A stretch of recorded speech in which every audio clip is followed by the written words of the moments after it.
Amen. Si vous êtes dans Psaume chapitre 26, si vous voulez bien, on va relire des versets 1 à 5. Psaume chapitre 26, versets 1 à 5, et vous pouvez garder quelque chose dans Psaume 26, on va y aller, on va y revenir plus tard, si vous avez quelque chose à garder dedans dans Psaume 26. Donc relisons les versets 1 à 5. Donc c'est David qui nous dit « Juge-moi, ô Seigneur, car j'ai marché dans mon intégrité. Je me suis aussi confié dans le Seigneur. Par conséquent, je ne glisserai pas. Examine-moi, ô Seigneur, et éprouve-moi, sonde mes reins et mon cœur, car ta tendre compassion est devant mes yeux. Et j'ai marché dans ta vérité. Je ne me suis pas assis avec des personnes vaines, ni n'irai-je avec les fourbes. J'ai haï la congrégation des malveillants, et je ne m'assierai pas avec les hommes immoraux. » Donc ici, on voit quelque chose, regardez ce qui est dit au verset 3, à la fin, « J'ai marché dans ta vérité ». Et le titre du message, c'est « Marcher dans la vérité ». Le fait de marcher dans la vérité, on pourrait dire « marcher dans ta vérité », parce que quand on dit « marcher dans la vérité », c'est bien sûr marcher dans la parole de Dieu. Donc le titre du message, c'est « Marcher dans la vérité ». Je voulais faire un message complémentaire par rapport à ce qu'on a vu les semaines d'avant. Et notamment, on avait vu, vous vous souvenez, les objectifs de groupe, le fait de s'efforcer ensemble pour 2025. On a vu aussi la semaine dernière le fait de vivre pour Christ en 2025. Je vous donne un rappel de ce qu'on a vu. On avait vu 6 points, car pour moi, 2025 est Christ dans la sanctification, dans la présence à l'Église, dans la lecture de la Bible, dans la prière, dans le fait de servir à l'Église et dans l'évangélisation. Donc ça, c'est tout ce qu'on avait vu semaine dernière par rapport à cette notion de vivre pour Christ en 2025. Et si vous vous souvenez, j'avais mentionné cette notion du fait qu'on peut être le plus proche possible qu'on veut de Dieu. C'est de votre ressort, si vous voulez être le plus proche possible de Dieu cette année, les années suivantes. On a cette chose exceptionnelle dans la vie chrétienne, c'est que vous pouvez être le plus proche possible du Créateur que vous voulez. C'est vous qui décidez d'à quel point vous voulez être proche de Dieu. Et ça passe par notamment toutes les choses qu'on avait vues semaine dernière, par les choses qu'on va voir aujourd'hui aussi. Parce que la Bible dit « Approchez-vous de Dieu et il s'approchera de vous ». Donc Dieu est disponible. Et qui qu'on soit, que vous soyez un homme, une femme, un enfant, vous pouvez être proche de Dieu. Amen. Donc ça dépend de vous. Ça dépend de vous. Ça dépend de comment vous voulez vivre pour Christ et comment vous voulez être proche de Dieu. Et ça, c'est exceptionnel quand on y pense, n'est-ce pas? Cette proximité qu'on peut avoir avec notre Créateur. Donc dans cette continuité, on avait vu les objectifs de groupe, on avait vu le fait de vivre pour Christ en 2025. Je voulais faire un dernier message un peu dans cette continuité. C'est pour ça que j'avais dit que je ferais un message sur la méthode, mais on le fera la semaine prochaine. C'est le fait de marcher dans la vérité, notamment dans le sens, on va voir aujourd'hui dans le fait avec qui vous marchez dans votre vie en fait. Le fait de marcher dans la vérité. Et c'est le dernier message pour cette nouvelle année. Allez dans 2 Corinthiens chapitre 6, si vous voulez bien, et gardez quelque chose dans Psaume 26, si vous pouvez garder quelque chose, et allez dans 2 Corinthiens chapitre 6. Donc on va développer cette idée de marcher dans la vérité, et notamment relié au fait d'avoir une vie de consécration. Le fait qu'en tant que chrétien, on doit avoir une vie de consécration, on doit se consacrer à Dieu. On va être un peuple particulier, et notamment dans nos fréquentations, c'est ce qu'on va voir aujourd'hui. Parce que je n'ai pas trop parlé de ça la semaine dernière, c'est quelque chose que je voulais développer un peu plus aujourd'hui, mais l'importance de notre vie de sanctification, c'est de mener une vie séparée, c'est de mener une vie de séparation, et c'est donc notamment se séparer de certaines personnes parfois. Regardez dans 2 Corinthiens chapitre 6, pour introduire, si vous voulez bien, on va lire des versets 14 à 18. 2 Corinthiens chapitre 6, versets 14 à 18, c'est un fameux passage qui parle de la séparation. Il est dit « Ne vous mettez pas sous un même joug avec les incroyants, car quelle association à la droiture avec l'injustice, et quelle communion à la lumière avec l'obscurité, et quelle harmonie à Christ avec Bélial, ou quelle part à celui qui croit avec un infidèle, et quelle conformité à le temple de Dieu avec les idoles. Car vous êtes le temple du Dieu vivant. Comme Dieu a dit, je demeurerai en eux et marcherai parmi eux, et je serai leur Dieu, et ils seront mon peuple. C'est pourquoi, sortez du milieu d'eux et soyez séparés, dit le Seigneur, et ne touchez à aucune chose impure, et je vous recevrai. Et vous serez un père, et vous serez mes fils et filles, dit le Seigneur Tout-Puissant. Donc dans ce passage, on ne va pas étudier tout ce passage, mais ça ne veut pas dire sortir du monde, n'est-ce pas? Ça ne veut pas dire vivez en hermine, vivez tout seul, sortez complètement du monde, vivez votre vie de votre côté dans une cabane isolée. On le sait, ce n'est pas ce que veut dire ce passage, ne voir personne, ce n'est pas ce qui est dit ici, n'est-ce pas? Mener une vie de séparation, ça veut dire ne pas vivre comme le monde. On vit dans le monde, mais ne pas vivre comme le monde, vivre différemment, vivre comme Dieu veut qu'on vive. Parce que le diable est le Dieu de ce monde. Avec un petit dé, n'est-ce pas? Donc si vous vivez selon le cours de ce monde, vous vivez pour le diable. Vous vivez pour le diable, et donc nous on veut mener une vie de séparation parce que le monde prône quoi? L'orgueil de la vie, la convoitise de la chair, la convoitise des yeux, toutes des choses que le monde promeut. Donc on va voir aujourd'hui notamment par rapport aux fréquentations. les fréquentations qu'on peut avoir dans nos vies. Et bien sûr, on veut prêcher l'évangile aux personnes non sauvées, n'est-ce pas? On va dehors, on va voir les personnes non sauvées, on veut leur prêcher l'évangile. On veut aussi prêcher, peut-être que vous avez des amis d'enfance à qui vous voulez prêcher l'évangile. Peut-être que vous avez des personnes de votre famille qui ne sont pas sauvées. Je pense que chacun d'entre nous, on a des personnes de notre famille qui ne sont pas sauvées, on veut leur prêcher l'évangile, être un bon témoignage. On voit des personnes non sauvées dans nos familles respectives, n'est-ce pas? On peut connaître des personnes non sauvées aussi qui ont des bonnes valeurs. Peut-être que vous connaissez des personnes sauvées qui ont des bonnes valeurs. Peut-être ils se disent chrétiens, mais ils ne sont pas encore sauvés. Ils ont quand même des valeurs correctes dans la vie. Mais ce qu'il faut faire attention, et c'est ce qui est dit dans 2 Corinthiens chapitre 6, c'est de ne pas se mettre sous un même joug avec les incroyants, de ne pas se mettre sous un même joug, c'est-à-dire d'être trop proche avec des personnes qui sont non sauvées, que vous fréquenterez trop par exemple. Parce qu'il est dit, ne vous mettez pas sous un même joug avec les incroyants, donc les personnes non sauvées. Cette notion de joug, c'est le fait de marcher avec la personne. Quand vous pensez au joug, je ne sais pas si vous avez déjà vu, mais des fois, des bœufs qui sont attelés ensemble, ils marchent ensemble. Oh. Je vais tomber. Ils marchent ensemble. Et donc, cette notion de joug, c'est le fait de marcher avec quelqu'un qui est non sauvé et d'être trop proche d'une personne non sauvée, marcher avec cette personne, être trop proche d'elle, n'est-ce pas? Et pourquoi? Parce qu'ils vont vous influencer. Ils vont vous influencer d'arrêter de servir Dieu. Si eux, ils servent pas Dieu, ils vont vous influencer par le fait d'avoir des idoles dans la vie. Ça peut être l'argent, ça peut être les idoles du monde. Ils vont vous influencer dans un autre chemin, parce qu'ils ne sont pas dans le même chemin. Par le fait d'avoir des idoles, par le fait que vous cherchiez la richesse, la popularité, mais ils vont aussi vous influencer dans la convoitise de la chair, la convoitise des yeux. On a vu, si vous êtes toujours dans 2 Corinthiens chapitre 6, il est dit « Et quelle harmonie a Christ avec Bélial » ou « Quelle part a celui qui croit avec un infidèle » et « Quelle conformité a le temple de Dieu avec les idoles » C'est très important qui on fréquente. Dieu se soucie de qui vous fréquentez. Dieu regarde à qui vous fréquentez. Dieu regarde avec quelle personne vous appréciez passer du temps. C'est très important, cette notion de fréquentation. Et donc, important avec qui on se met sous le même joug. Amen. C'est très important. Parce qu'il est dit, car vous êtes le temple du Dieu vivant, comme Dieu a dit, je demeurerai en eux et marcherai parmi eux, et je serai leur Dieu et ils seront mon peuple. C'est pourquoi sortez du milieu d'eux et soyez séparés, dit le Seigneur, et ne touchez à aucune chose impure, et je vous recevrai, et vous serez un père, et vous serez mes fils et filles, dit le Seigneur Tout-Puissant. Et notamment quand on pense aux idoles, bien sûr, ça s'applique à quelqu'un qui a un faux Dieu, ou quelqu'un qui va à l'église catholique, mais ça s'applique aussi à toutes les idoles de la vie, parce que les gens vont vous attirer vers différentes idoles, que ce soit, comme je l'ai dit, l'argent, la popularité, tout un tas d'idoles que vous pouvez avoir qui vont se mettre devant Dieu. Et donc ce passage s'applique à nos fréquentations et à ce que vous faites dans votre vie personnelle. Donc c'est important de trier ces fréquentations. Allez dans Luc chapitre 6, on a fini avec 2 Corinthiens chapitre 6, si vous voulez bien. Luc chapitre 6, donc important de trier ces fréquentations. Si vous savez que vous ne devriez pas fréquenter telle ou telle personne, alors prenez un pas, n'est-ce pas? Si vous vous dites « Ah, cette personne, je ne devrais peut-être pas la fréquenter », ben ne la fréquentez pas. Et vous pouvez prier, bien sûr, vous pouvez prier que Dieu vous guide, vous pouvez prier, mais si vous savez que cette personne, je ne devrais pas la fréquenter, c'est le temps de prendre un pas et de trier les fréquentations. Amen. Parce que si vous devez moins voir une personne aussi parfois, il y a certains gens qui se disent « Je devrais peut-être moins voir cette personne ». C'est important. Faites le tri si nécessaire pour la nouvelle année. C'est pour ça aussi, c'est important en ce début d'année de faire le tri de qui vous fréquentez, de qui vous laissez dans votre vie et de la proximité que vous avez avec les personnes. Parce qu'il est dit, sortez du milieu d'eux et soyez séparés, dit le Seigneur. Donc il y a une séparation. Il y a une séparation qui doit avoir lieu parfois. Donc menez une vie de séparation. Regardez dans Luc chapitre 6, il est dit au verset 22, le Seigneur Jésus nous dit, « Bénis serez-vous quand les hommes vous haïront » Et bien sûr, le Seigneur Jésus nous parle du fait que quand on vit comme un chrétien, il y a des gens qui vont nous haïr, on va être persécutés. Il est dit, et quand ils vous sépareront de leur compagnie, et vous outrageront et rejetteront votre nom comme mauvais à cause du Fils de l'homme. Donc là, on voit qu'on va être persécutés, il y a des gens qui vont mal parler de nous, qui vont se séparer de nous quand on vit pour Christ. Mais si vous décidez de mener une vie de consécration, si vous voulez avoir une vie de consécration, vivre proche de Dieu, si vous menez une vie comme ça, vous savez quoi? Regardez ce qui est dit ici, il y a beaucoup de personnes que vous ne devriez pas fréquenter qui vont se séparer eux-mêmes de vous en fait. Parce qu'il est dit, et quand ils vous sépareront de leur compagnie. Donc quand vous vivez pour Christ, il y a des gens qui eux-mêmes vont se séparer de vous. C'est ce que dit ce passage-là. Donc si vous êtes entouré de beaucoup de personnes du monde, c'est un signe que vous ne menez pas une vie de consécration. Parce que si vous menez une vie de consécration, il y a plein de gens qui ne vont plus vouloir être avec vous. Pourquoi? Parce que vous allez témoigner que leurs œuvres sont mauvaises. Parce que vous allez vivre pour Christ. Parce que vous allez témoigner que et les gens n'aiment pas la lumière, n'est-ce pas? Donc si vous vous dites, moi je suis entouré de beaucoup de personnes que je ne devrais pas m'entourer et j'ai trop de personnes comme... Peut-être que vous ne menez pas correctement cette vie de consécration parce que c'est un des résultats. Les gens vont se séparer de vous. Donc il y a des gens qui vont... Vous n'avez même pas besoin de faire le tri, des fois c'est eux qui le font. Et bien sûr, nous aussi, on doit faire notre part parfois. Allez dans Psaume 135, si vous voulez bien.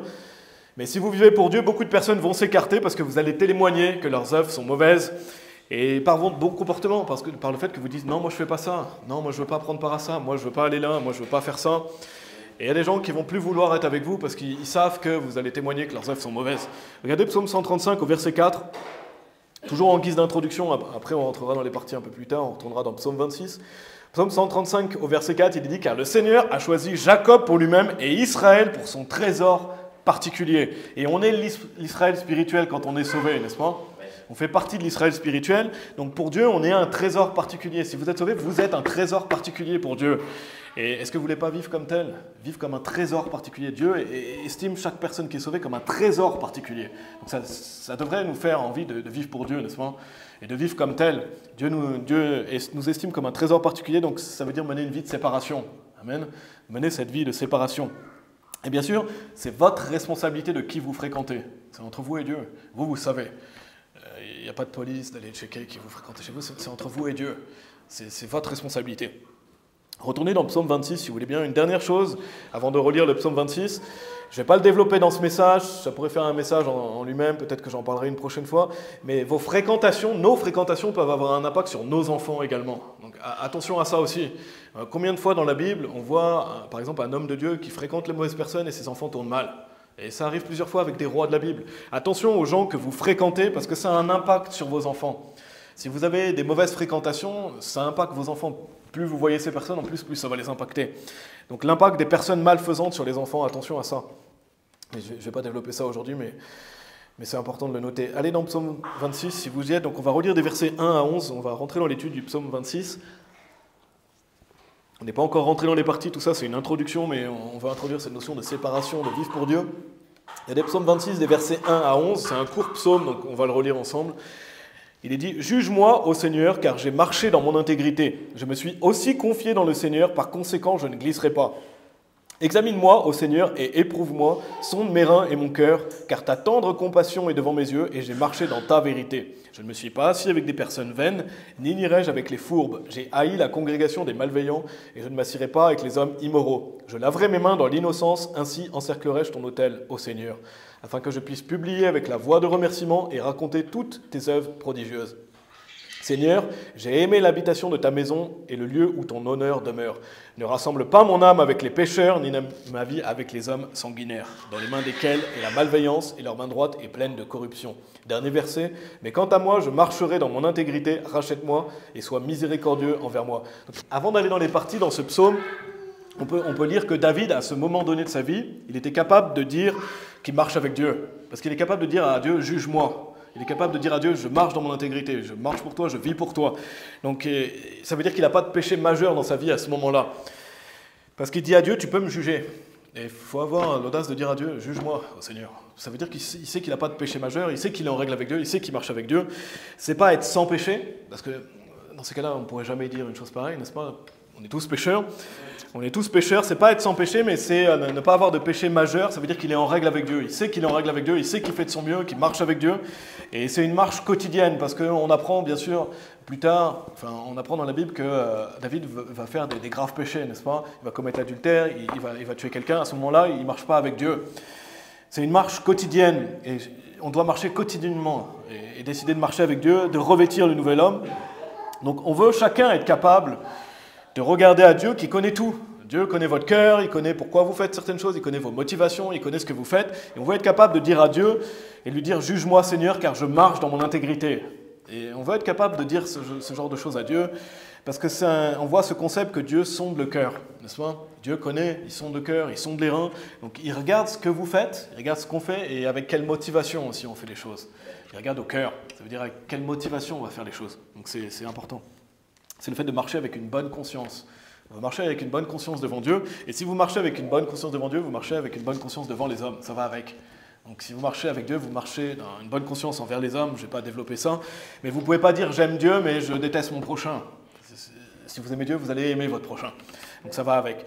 Allez dans Jean chapitre 17, si vous voulez bien. Gardez quelque chose dans Psaume 26. Allez dans Jean chapitre 17. Je vais vous lire 1 Corinthiens chapitre 11 au verset 31.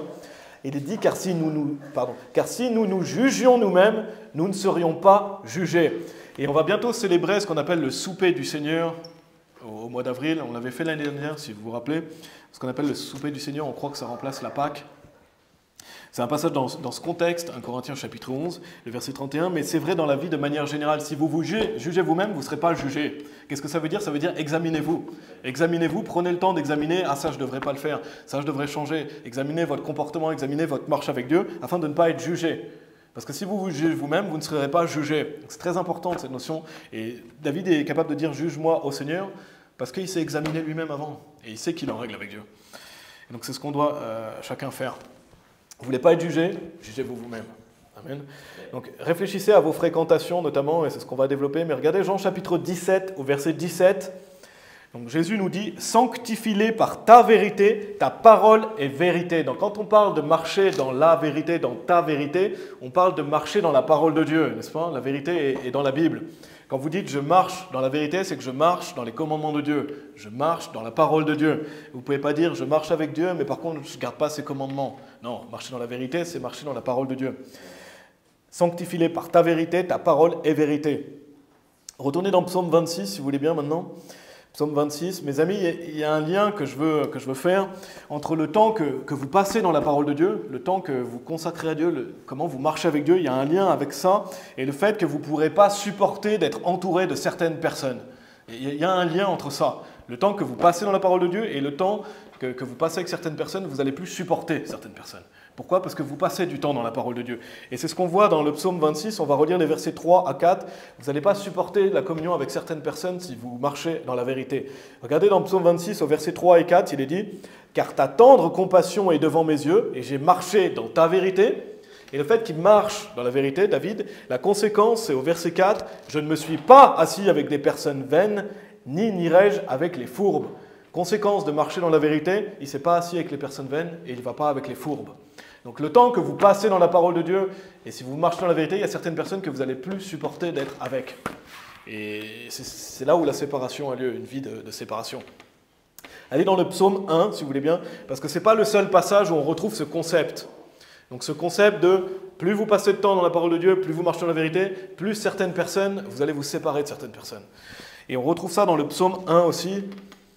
Dans le psaume 1, les versets 1 et 2, il est dit « Béni est l'homme qui ne marche pas dans le conseil des impies, ni ne se tient dans le chemin des pécheurs, ni ne s'assied sur le siège des dédaigneux. » Verset 2, « Mais son délice est dans la loi du Seigneur, et dans sa loi, il médite jour et nuit. » Donc, la personne qui ne fait pas ce qui est écrit dans le verset 1, c'est la personne qui fait ce qui est écrit dans le verset 2, n'est-ce pas?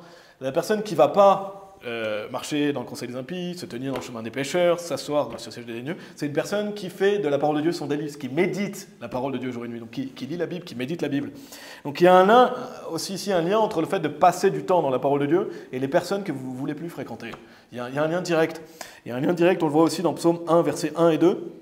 Donc il y a une chose importante à retenir, et allez dans Jérémie chapitre 15, si vous voulez bien, on va dans plusieurs passages. Jérémie chapitre 15. Mais il y a une chose importante à retenir, c'est que les gens avec qui vous passez du temps, ça en dit long sur vous en fait. Les gens avec qui vous êtes, ça en dit sur vous en fait. Parce que plus vous passez de temps dans la parole de Dieu, plus certaines personnes, vous allez plus les fréquenter. Et donc ça dit quelque chose à propos de vous, les gens avec qui vous êtes en fait. Et j'en avais parlé dans un autre message, mais il me semble que les 5 personnes avec qui vous êtes les plus proches, ça détermine qui vous êtes et où est-ce que vous allez. Généralement, les personnes avec qui on est les plus proches, ça nous impacte suffisamment pour faire dans la direction dans laquelle on va. C'est pour ça que c'est important, les personnes avec qui on est proche. Regardez dans Jérémie chapitre 15, versets 16 et 17. Jérémie chapitre 15, versets 16 et 17.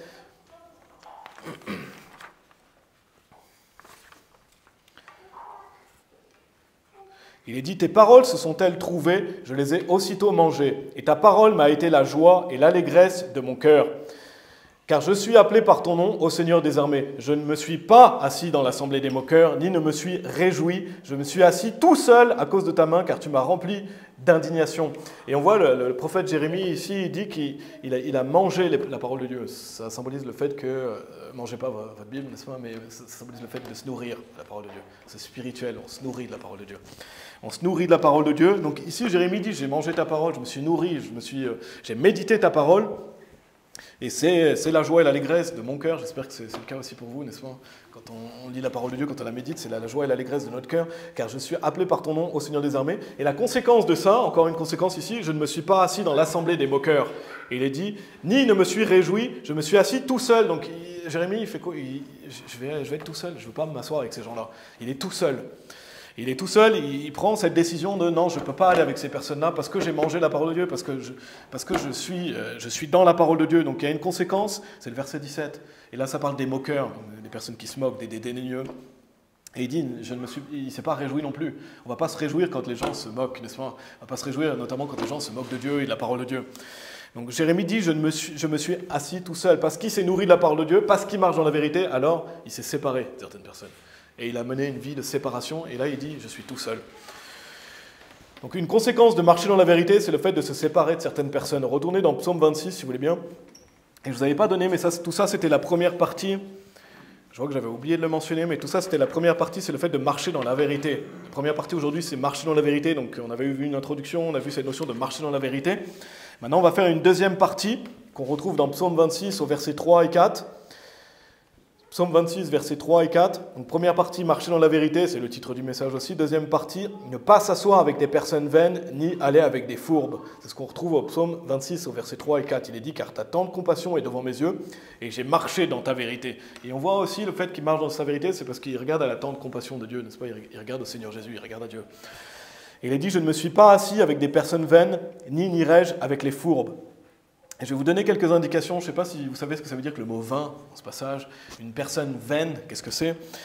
Ça peut se traduire par la vanité, mais ça peut se traduire aussi par quelqu'un de faux, en fait. Quelqu'un de mensonger, quelqu'un d'hypocrite. On dit fake. Je ne sais pas si vous avez déjà entendu parler, mais on dit des fois cette personne, elle est fake, elle est fausse, elle est hypocrite. Dans le cnrtl.fr, j'ai noté une définition de vain. C'est creux, vain, sans fondement, sans consistance, mensonger, trompeur. Et on retrouve fourbe dans la définition. Donc la définition d'une vaine personne aussi sur le Webster, je l'ai traduit simplement en français, donc c'est un dictionnaire anglais. Et il est pas mal ce dictionnaire, si vous le regardez des fois, c'est le Webster 1828.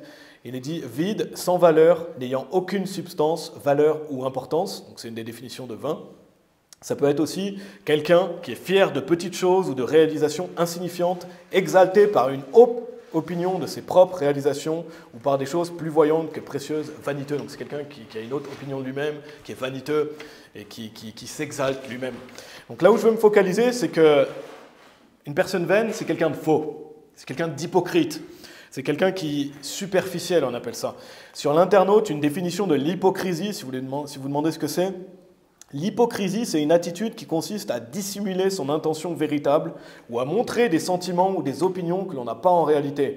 L'hypocrite a ainsi pour objectif de se montrer sous un jour favorable lorsqu'il communique avec son interlocuteur dans le but d'inspirer confiance. L'hypocrisie représente donc l'écart entre les actes d'une personne et l'image qu'elle donne ou qu'elle souhaite donner. C'est quelqu'un qui n'est pas sincère. Et souvent, quand on voit quelqu'un d'hypocrite, c'est qu'il cache ses réelles intentions, ou c'est quelqu'un, vous voyez, qu'il y a un décalage entre ce qu'il dit et ce qu'il fait aussi. On appelle ça un hypocrite. Donc, vain, mais aussi fourbe. On l'a vu dans Psaume 26 au verset 4, il est dit « Je ne me suis pas assis avec des personnes vaines, ni n'irai-je avec les fourbes ». Donc, c'est quelqu'un qui feint et qui dissimule. Des fois, je ne sais pas si vous avez ce ressentiment, des fois on sent que quelqu'un dissimule quelque chose. On sent que cette personne est hypocrite, elle fait semblant. Donc c'est quelqu'un qu'on pourrait dire c'est une fraude, il est fake. Et quelques signes d'un hypocrite, je vous donne juste quelques signes d'un hypocrite, c'est simplement pour aider dans notre discernement, mais il aime bien jouer la comédie. Les hypocrites, ils aiment bien jouer la comédie. Ils aiment bien en rajouter. Si vous voyez quelqu'un qui en rajoute, c'est souvent hypocrite. C'est pas quelqu'un qui est juste joyeux ou triste. Vous voyez qu'il y a quelque chose qui ne va pas, c'est trop. Donc ça, c'est un hypocrite. Quelqu'un qui use de la flatterie aussi, quelqu'un qui flatte beaucoup, c'est un hypocrite. Quelqu'un qui se plaint pour attendrir les autres aussi. Il y a des gens comme ça, je ne sais pas si vous avez déjà vu, ils sont toujours en train de se plaindre parce qu'ils veulent votre attention. C'est pas quelqu'un qui vit des choses difficiles et qui vaut de l'aide, là c'est quelqu'un qui volontairement se plaint pour attendrir les autres. C'est quelqu'un qui n'est pas fiable. Ça, c'est quelqu'un qui est hypocrite. Donc ça fait penser à quelqu'un qui a un masque. Je ne sais pas si vous connaissez le mot mascarade, c'est une mascarade. Je vais vous donner la définition dans le Larousse, c'est comédie hypocrite, synonyme comédie, hypocrisie, mensonge, singerie, tromperie. Et la définition littéraire, c'est fourberie, imposture, perfidie, sournoiserie. Donc sur CNRTL, c'est un comportement hypocrite. Donc moi, ça me fait penser à ce mot-là, on dit une mascarade, on dit c'est faux, cette personne porte un masque. Donc une personne vaine, c'est ce que je veux que vous reteniez, c'est quelqu'un qui porte un masque, quelqu'un qui est faux. C'est ce qu'on appelle un hypocrite. Si vous voulez retourner dans Psaume 26, donc là je vous ai donné des définitions, je voulais situer ce mot vain, et dans le contexte de Psaume 26, si vous lisez le verset 4, je pense que principalement ça parle d'un réprouvé. Ce qu'on appelle un réprouvé, c'est une personne qui ne peut pas être sauvée, quelqu'un qui déteste Dieu. Cette personne vaine, ce fourbe, ça parle principalement, l'application directe, c'est un ennemi de Dieu. C'est un ennemi de Dieu parce que le verset 5, on le verra un peu plus loin, je ne vais pas le développer, mais le verset 5 fait clairement référence à quelqu'un qui est réprouvé. Je vais vous le montrer après. Mais retenez bien que la première application de ce psaume, je crois que ça fait référence à un réprouvé dans le verset 4. Mais on va l'appliquer d'une manière générale. Pourquoi? Parce qu'il y a beaucoup de gens qui sont hypocrites dans le monde, et un chrétien peut être hypocrite également. Un chrétien peut marcher dans l'hypocrisie. Malheureusement, beaucoup de gens sont faux et superficiels. Donc allez dans Jérémie chapitre 9, si vous voulez bien, avec ça en tête. Donc on ne va pas parler de quelqu'un de réprouvé dans cette partie, quand je parle d'une personne vaine. On va parler de quelqu'un, par exemple, non sauvé, mais qui est faux, qui est hypocrite, où malheureusement beaucoup de chrétiens aussi agissent de manière hypocrite, superficielle et font semblant. Donc on peut l'être parfois, n'est-ce pas? Si vous êtes honnête, vous savez que des fois vous l'êtes. On est tous pécheurs, donc on peut l'être parfois, mais il y a des personnes qui le sont plus que d'autres. Et ça, c'est un problème. Il y a des personnes qui le sont plus que d'autres, et il y a des personnes qui ne condamnent pas non plus ce genre de choses. Et c'est là où on doit avoir du discernement pour ne pas fréquenter ces personnes vaines. On doit avoir du discernement pour ça. On doit agir à l'opposé de ça.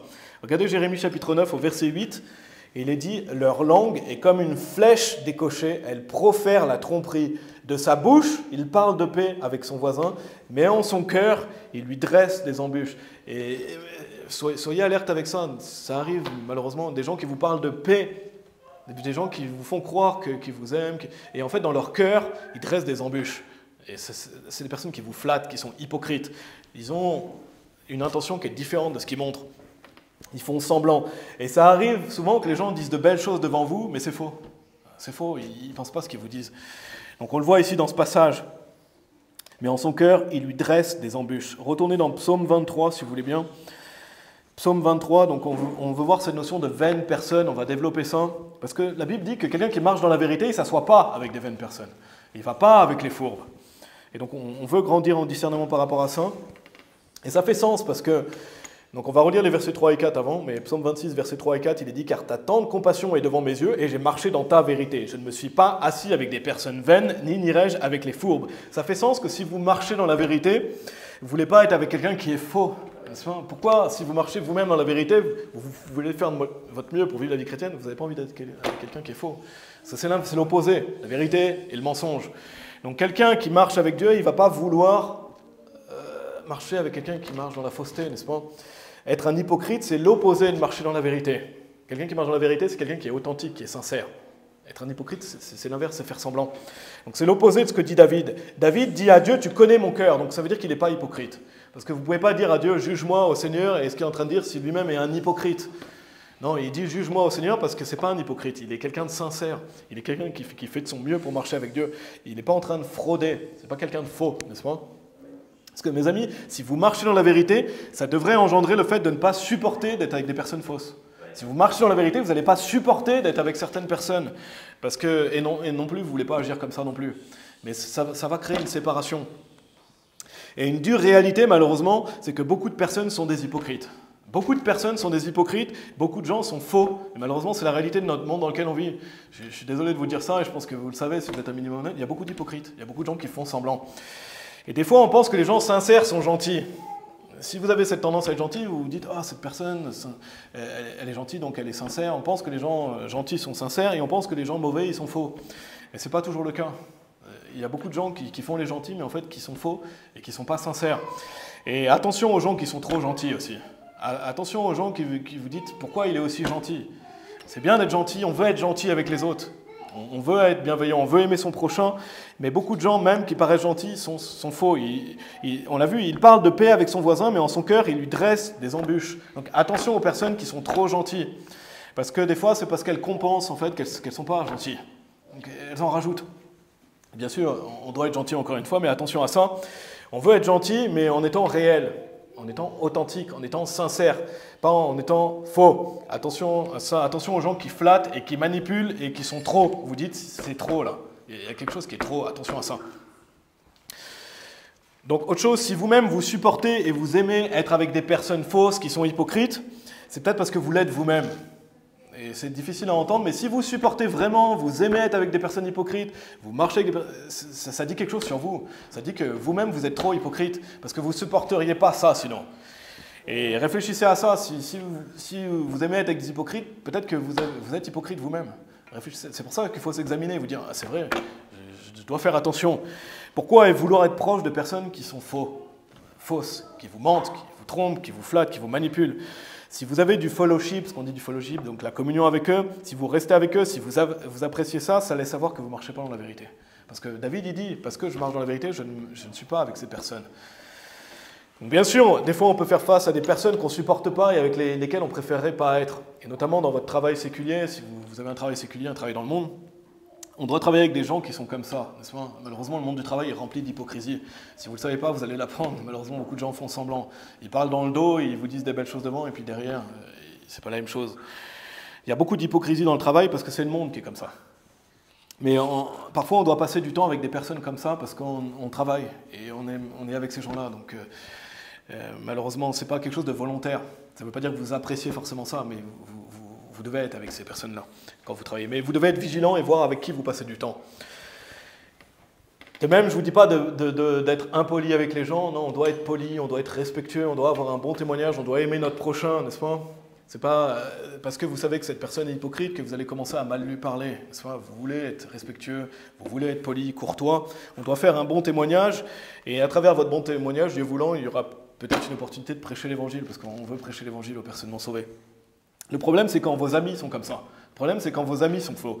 Le problème, c'est quand vous vous mettez sous un même joug avec des personnes comme ça et que vous supportez ça. Ça, c'est un problème. Parce que quelqu'un qui marche dans la vérité, la Bible dit « Je ne me suis pas assis avec des personnes vaines, ni n'irai-je avec les fourbes ». Et ça, c'est David qui le dit, sous l'inspiration du Saint-Esprit.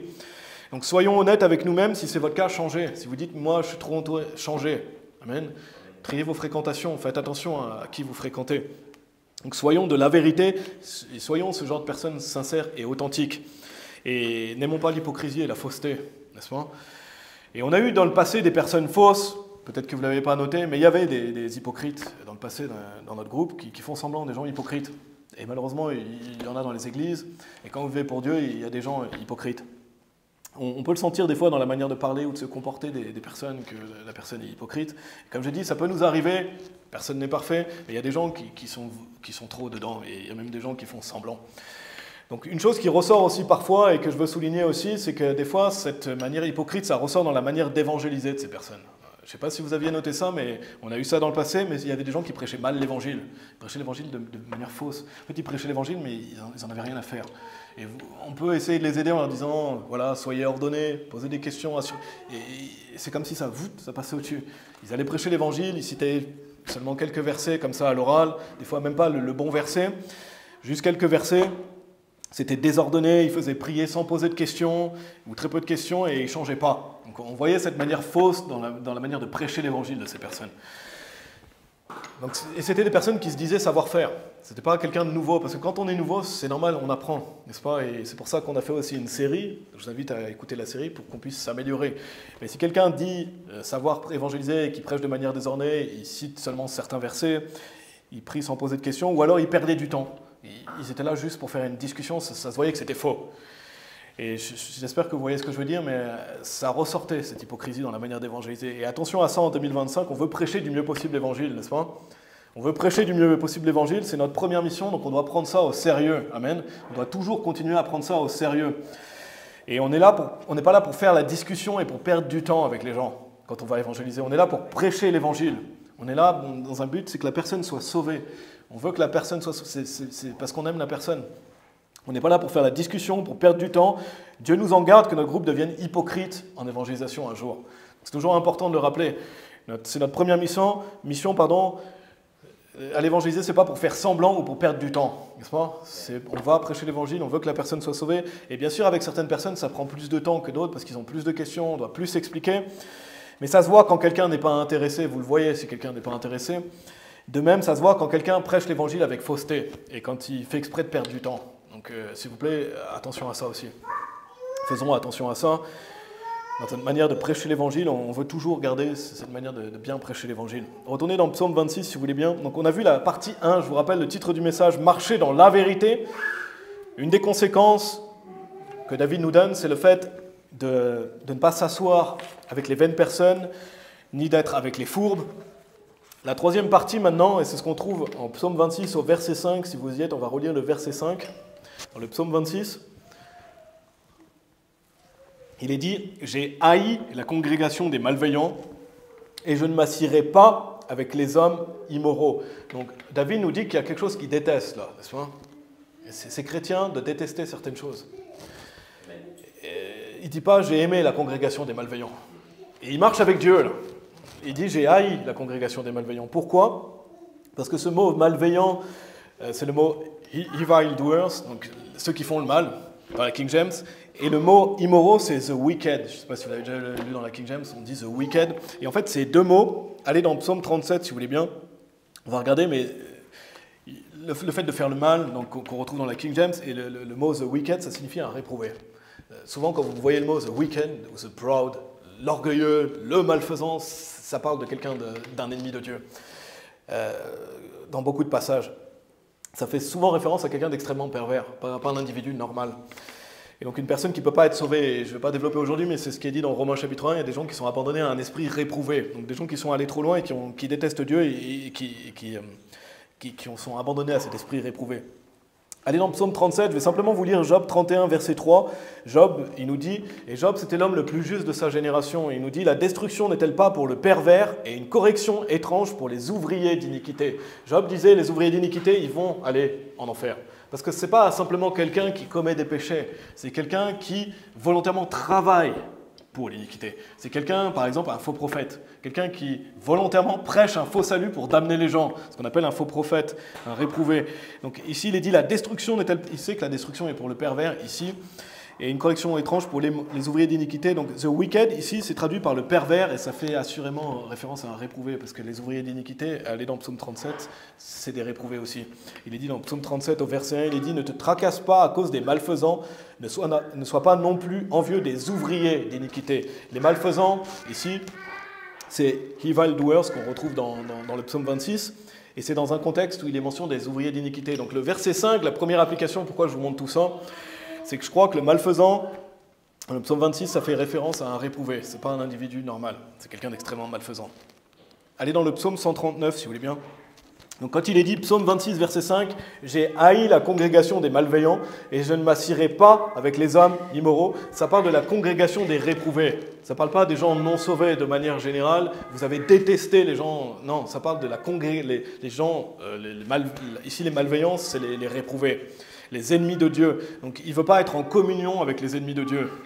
Il ne veut pas être en leur compagnie, parce qu'on doit détester les ennemis de Dieu. C'est ce qu'enseigne la Bible. Regardez dans le psaume 139, des versets 21 à 24, ce qu'on appelle les réprouvés. Donc c'est le même David. Souvenez-vous, David, c'est un homme selon le cœur de Dieu, n'est-ce pas? Un homme selon le cœur de Dieu. Et qu'est-ce qu'il fait? N'ai-je pas en haine, ô Seigneur, ceux qui te haïssent? Donc David dit, est-ce que je ne déteste pas ceux qui te détestent? Et ça ne va pas à l'encontre d'aimer son prochain. Aimer son prochain, c'est aimer les gens, de manière générale. Si vous savez que quelqu'un est un réprouvé, c'est différent. La Bible enseigne qu'on ne doit pas aimer ces personnes-là. Mais par bénéfice du doute, quand on ne sait pas, on aime son prochain. Il est dit, « Et ne suis-je pas peiné par ceux qui se dressent contre toi? Je les haïs d'une parfaite haine. » Donc il y a une haine qui est parfaite, il y a une haine selon Dieu. Pourquoi on doit détester ces gens? Parce que Dieu les déteste. Je les considère comme mes ennemis. Sonde-moi, ô Dieu, et connais mon cœur. Éprouve-moi et connais mes pensées. Et vois s'il y a quelque chemin immoral en moi, et conduis-moi dans le chemin sempiternel. C'est intéressant parce qu'il parle de haïr dans ce passage. Et dans le même passage où il parle de haïr, il parle du fait d'être éprouvé par Dieu. Je ne sais pas si ça vous rappelle quelque chose, mais on a vu dans le psaume 26, « Examine-moi, ô Seigneur, et éprouve-moi. » Sonde mes reins et mon cœur. Donc dans les deux passages, il parle d'être éprouvé par Dieu, et là dans ce passage, il parle de détester les réprouvés. Donc c'est intéressant parce que quelqu'un qui dit au Seigneur, juge-moi au Seigneur, c'est quelqu'un aussi qui déteste les ennemis de Dieu. On le voit clairement à travers ces deux passages. Et c'est le fait de haïr les pervers, haïr ceux qui sont réprouvés. Ça, c'est être en règle avec Dieu, n'est-ce pas? Vous ne pouvez pas dire, moi j'aime les enfants, mais j'aime les pédophiles. Non, ce n'est pas deux choses qui vont ensemble. Si vous aimez les enfants, vous n'allez pas aimer les pédophiles. Parce que les pédophiles sont des réprouvés. C'est des gens qui sont des psychopathes, des gens qui n'ont plus de conscience. Vous ne pouvez pas dire que vous aimez les gens dehors, les gens perdus, si vous aimez les faux prophètes qui les damnent. Parce qu'aller en enfer, c'est terrible. Il y a des gens qui volontairement prêchent un faux salut parce qu'ils veulent que les gens aillent en enfer avec eux. Ce n'est pas simplement un chrétien qui a un faux salut et qui est perdu. Là, c'est quelqu'un qui volontairement fait ça. David, il dit, n'ai-je pas en haine, ô Seigneur, ceux qui te haïssent, parce que c'est des gens qui détestent Dieu. Pourquoi ils font ça? Parce qu'ils détestent Dieu, parce qu'ils veulent que les gens soient condamnés comme eux. C'est ce qu'on appelle quelqu'un qui est 2 fois mort, quelqu'un qui est réprouvé concernant la foi. Donc vous ne pouvez pas dire, j'aime les personnes qui sont dehors, mais j'aime aussi les faux prophètes. Non, non, ça veut dire que là, c'est de l'hypocrisie. Parce que l'amour est, si vous aimez, vous allez haïr certaines choses. Le vrai amour, il haït certaines choses. Donc si vous savez que quelqu'un est réprouvé, coupez la relation, n'est-ce pas? Si vous savez que quelqu'un est clairement réprouvé, vous ne pouvez pas fréquenter cette personne. Cette personne est malfaisante. Donc on peut appliquer ça au fait aussi de haïr les pervers qui infiltrent les églises, n'est-ce pas? La Bible nous dit qu'il y a des loups déguisés en agneaux. Donc les loups déguisés en agneaux, eux, c'est la fraude même par excellence. Il n'y a pas plus frauduleux que des personnes qui détestent Dieu et qui viennent volontairement dans des églises pour détruire l'œuvre de Dieu. Qu'est-ce qu'il y a de plus hypocrite que ça? Parce que si c'est un loup, il doit mettre un masque, n'est-ce pas? Parce que sinon, on verrait que c'est un loup. Sinon, vous verrez ses oreilles, sa queue. Il est obligé de mettre un masque. Et donc, c'est de l'hypocrisie par excellence. Parce qu'un chrétien, il peut être hypocrite. Il peut être faux, il peut faire semblant. Et si vous avez cette tendance, changez. Amen. C'est l'objectif aussi du message. Si vous avez tendance hypocrite, il faut changer, n'est-ce pas? On veut progresser. Mais de même, de manière générale, soyez intègres aussi la semaine de vivre pour Dieu. Parce que ce n'est pas que le week-end, ce n'est pas que le dimanche où on veut bien paraître devant les autres et on fait semblant et la semaine on ne vit pas pour Dieu, n'est-ce pas? Ça est hypocrite aussi. Si toute la semaine vous vivez pour la convoitise de la chair, vous vivez dans le monde, vous ne vous souciez pas des choses de Dieu et que le week-end seulement, vous essayez de montrer un autre, ça s'appelle être un hypocrite. Donc on doit aussi vivre pour Dieu le week-end parce que le week-end et la semaine, Dieu voit ce que vous faites. Vous ne pouvez pas vous cacher de Dieu. Donc on veut progresser aussi dans ce domaine. Ce n'est pas être un hypocrite à bien paraître le week-end devant les frères et sœurs et la semaine, je vis complètement dans le monde, n'est-ce pas? Donc ne vous entourez pas de vaines personnes, et même si vous dites, moi je suis sincère, donc pas de souci, je peux être avec des personnes fausses, peut-être que vous dites, moi je suis quelqu'un de sincère, donc c'est pas un problème pour moi d'être avec des personnes fausses. Déjà on l'a vu, c'est en opposition. Parce que si vous marchez dans la vérité, vous allez pas vouloir être avec ce genre de personnes. Et vous n'allez pas supporter d'être avec des personnes comme ça. Mais même si vous étiez sincère, vous pouvez aller dans le Proverbe 13 si vous voulez bien. Proverbe chapitre 13, si vous êtes dans le psaume, c'est juste un peu plus loin dans les Proverbes, le livre des Proverbes, Proverbe chapitre 13. Déjà, c'est en opposition. Si vous marchez dans la vérité, vous n'allez pas apprécier d'être avec des personnes vaines. Vous n'allez pas supporter ça. Mais de même, si vous êtes sincère et vous dites, moi, je peux être avec ces personnes-là, ils vont vous influencer. Même si vous dites, moi, je suis sincère, donc je peux être avec ce genre de personnes, non, ils vont vous influencer. Et regardez dans le Proverbe chapitre 13, au verset 20. Il est dit, celui qui marche avec les hommes sages deviendra sage. Comme j'ai dit, les 5 personnes avec qui vous êtes les plus proches, ça détermine l'endroit aussi où vous allez. Si vous êtes avec des personnes sages, vous allez devenir sage. Mais un compagnon des insensés sera détruit. Donc si vous entourez de personnes vaines, ça va vous influencer, vous allez être détruit. Parce qu'ils ne vont pas vous donner des bons conseils, ils ne vont pas vous dire des conseils de vivre pour Dieu. La plupart du temps, soit ouvertement, ils vont vous dire pourquoi tu vas à l'église, pourquoi tu vas évangéliser, pourquoi tu fais des choses pour Dieu, tu n'as pas d'autre chose à faire, ou subtilement aussi, ils vont insinuer des choses. Des fois, ça peut être subtil, les gens subtilement, ils vont vous dire « Ah, mais pourquoi vous élevez vos enfants comme ça ?» Enfin, non, ils vont trouver une manière plus subtile en disant « Moi, j'ai trouvé une bonne méthode pour élever mes enfants. » Pourquoi tu ne t'intéresserais pas à cette méthode? Et en fait, au fond d'eux, ils savent que vous voulez les élever selon la Bible, mais eux, ils ne veulent pas. Et donc, il est dit, un compagnon des insensés sera détruit. Donc, vous allez être détruit par les conseils, les discours, les agissements aussi, parce qu'on est influencé par les autres. On est des moutons. On veut être des moutons, on veut suivre le bon berger. Mais si vous ne suivez pas le bon berger, vous allez suivre automatiquement le cours de ce monde. Donc attention parce qu'ils vont vous influencer, mais malheureusement dans la majorité des cas, si vous aimez la compagnie des personnes fausses, c'est que vous-même vous avez un problème avec ça. Donc changez. Donc un chrétien peut parfois être hypocrite, avoir un masque, jouer à un jeu, faire semblant d'être saint le dimanche et la semaine vivre complètement dans le monde. Mais personne n'est sans péché, mais si vous voulez faire de votre mieux, si vous voulez marcher dans l'intégrité, vous voulez faire attention à ces choses-là. Si vous essayez de vivre pour Dieu, vous voulez vivre dans l'intégrité. Amen. Donc revenons à ce que je disais, parce que la troisième partie, c'est cette notion d'haïr la congrégation des malveillants. Si quelqu'un est un faux frère, un infiltré, lui, il est rempli d'hypocrisie, donc il fait semblant en permanence. Là, quand il est mention de « j'ai haï la congrégation des malveillants », c'est quelqu'un qui fait semblant en permanence. Parce que les infiltrés, c'est des ennemis de la maison de Dieu. Ils veulent détruire, ils veulent diviser, ils veulent gêner l'œuvre de Dieu. Donc attention au drapeau rouge. J'avais déjà fait un message, je ne vais pas redévelopper aujourd'hui, mais attention à l'hypocrisie à l'extrême. Soyez vigilants avec les gens hypocrites. Faites attention à ça, faites attention à la flatterie et à la fausseté. Des fois, vous pouvez sentir que quelqu'un est faux, n'est-ce pas? Vous sentez des fois. Donc attention quand on vous flatte. Attention quand c'est exagéré. Attention quand c'est pas approprié. Parce que la chair peut aimer la flatterie. Votre chair peut aimer être flattée. Wow, il dit des super choses pour moi. Si quelqu'un vous dit que vous êtes la personne la plus merveilleuse qui existe, à part si c'est votre femme ou votre mari, ça c'est normal. Mais si c'est quelqu'un à l'extérieur, vous pouvez vous dire oui, pourquoi il est en train de me dire ça, quoi. On peut aimer des gens, on peut complimenter des gens, mais attention aux gens qui flattent à l'excès, attention aux gens qui vous flattent, qui vous manipulent. Il faut être alerte à ça, il faut savoir discerner quand on vous flatte, par exemple quand c'est exagéré, inapproprié, quand c'est récurrent. Donc on ne parle pas de quelqu'un qui complimente, mais quelqu'un qui flatte. Parce que quand il vous dit ça, il ne croit pas à ce qu'il est en train de vous dire. Donc attention à ça. De même, si vous êtes allé dans Jude, si vous voulez bien, allez dans le livre de Jude, c'est en toute fin de Bible, juste avant l'Apocalypse. Si vous êtes un homme, soyez alerte d'une femme qui vous flatte. Si ce n'est pas votre femme, parce que c'est bizarre. Si vous êtes un homme, soyez alerte si une femme vous flatte. De même, si vous êtes une femme, soyez alerte si un homme vous flatte. C'est bizarre aussi. Quand vous êtes une femme, soyez alerte si un homme est en train de vous flatter, c'est bizarre. Si ce n'est pas votre mari qui vous complimente. Et on ne parle pas d'être courtois entre nous, on ne parle pas d'être bienveillant courtois, on parle de quelqu'un qui flatte. On voit si c'est inapproprié, si c'est récurrent. Parce qu'on veut avoir des rapports cordiaux et courtois, mais je parle de quelqu'un qui vous dit combien merveilleux vous êtes. N'est-ce pas ? Attention à la flatterie. J'en avais déjà parlé, mais c'est toujours important si on veut grandir en discernement. Attention aux gens qui vous disent que vous avez envie d'entendre aussi. Et quelqu'un qui veut être trop proche de vous alors que c'est inapproprié également. Donc pour finir ce point, regardez Jude au verset 12. Regardez Jude, verset 12, toujours dans cette notion de haïr la congrégation des malveillants. Dans Jude, au verset 12, il est dit « Ceux-ci sont des taches dans vos festins de charité, lorsqu'ils festoient avec vous, se nourrissant sans crainte. Ils sont des nuages sans eau, emportés çà et là par les vents, des arbres dont le fruit se dessèche, sans fruit, 2 fois morts, déracinés. » Pourquoi cette personne est 2 fois morte? Parce qu'elle est réprouvée. Ça, c'est quelqu'un qui est 2 fois mort. 2 fois mort, ça veut dire qu'il est mort spirituellement déjà. Pourquoi? Parce que Dieu a abandonné cette personne à un esprit réprouvé. Donc c'est quelqu'un qui est 2 fois mort. Et la Bible nous met en garde qu'il y a des gens comme ça qui viennent festoyer avec nous. Ici, c'est dans un contexte, par exemple, de quelqu'un qui viendrait faire semblant, ce qu'on appelle un faux frère ou une fausse sœur. Donc il y a des personnes perverses qui festoient, donc elles portent un masque, elles viennent festoyer, elles font semblant, elles sont hypocrites. Et ça, c'est les pires des hypocrites, n'est-ce pas?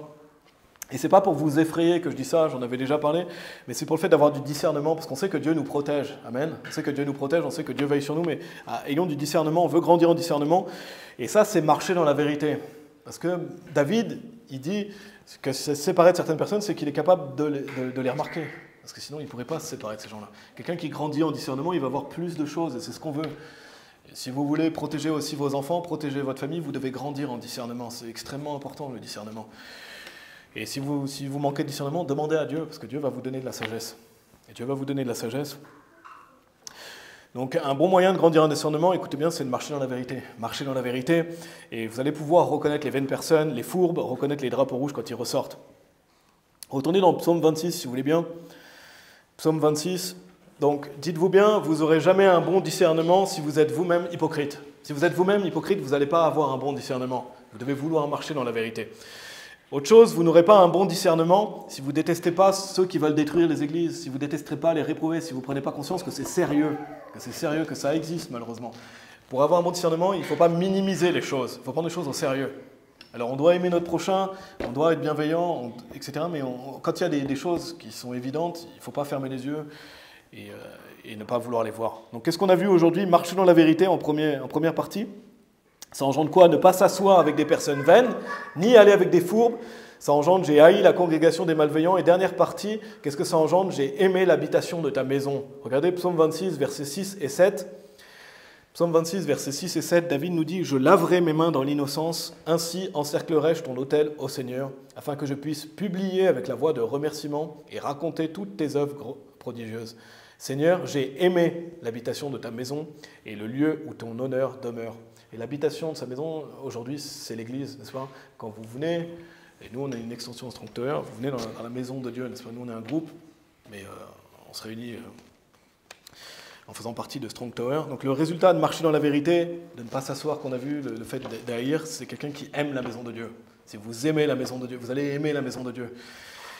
Et donc l'amour qu'on peut avoir pour les frères et sœurs, n'est-ce pas? L'amour qu'on peut avoir pour l'œuvre de Dieu, l'amour qu'on peut avoir pour servir Dieu. Donc l'amour que vous avez pour la maison de Dieu, c'est un lien aussi avec qui vous n'allez pas supporter. Parce que si vous aimez la maison de Dieu, vous n'allez pas aimer les réprouvés.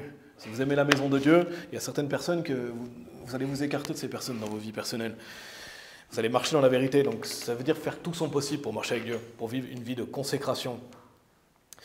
Et donc, on ne veut surtout pas que la maison de Dieu soit un lieu de fausseté et d'hypocrisie. Amen.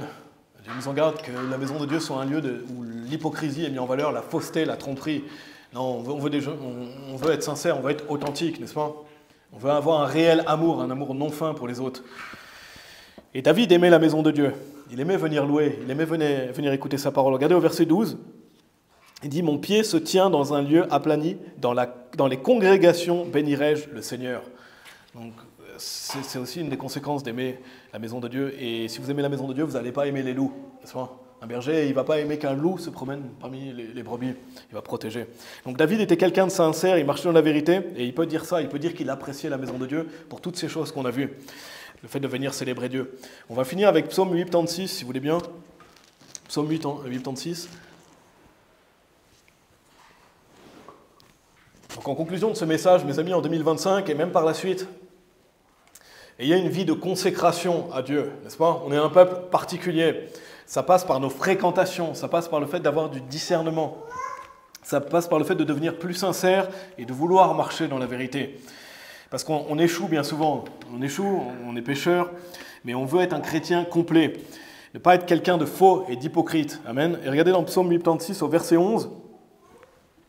Il est dit « Enseigne-moi ton chemin, ô Seigneur, je marcherai dans ta vérité. » On retrouve encore cette notion de marcher dans ta vérité. « Unis mon cœur pour craindre ton nom. » Si vous dites « Je veux marcher dans la vérité », alors priez ce psaume.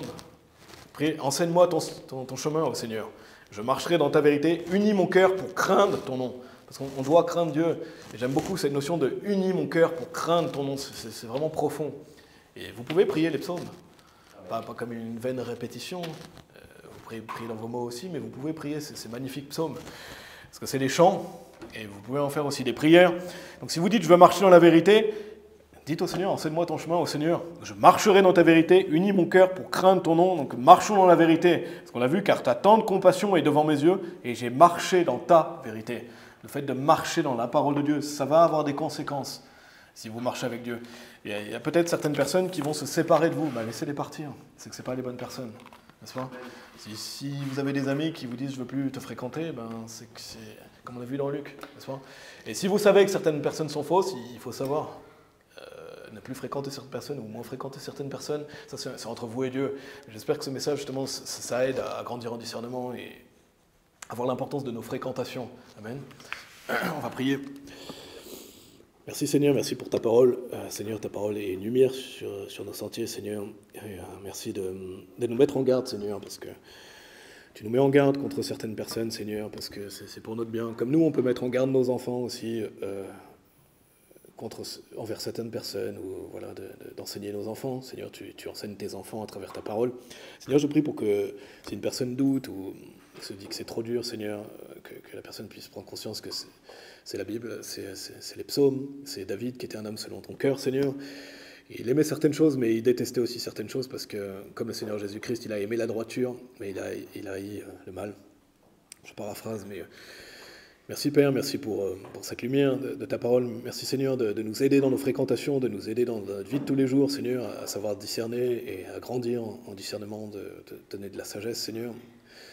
Et merci Père pour cette bénédiction qu'on ait un groupe, Seigneur, et qu'on puisse venir te louer, qu'on puisse venir t'adorer, Seigneur, et voilà, qu'on puisse aimer ton habitation, Seigneur, parce qu'on va habiter pour toujours dans ta maison quand on est sauvé, Seigneur. On prie au nom de Jésus-Christ. Amen.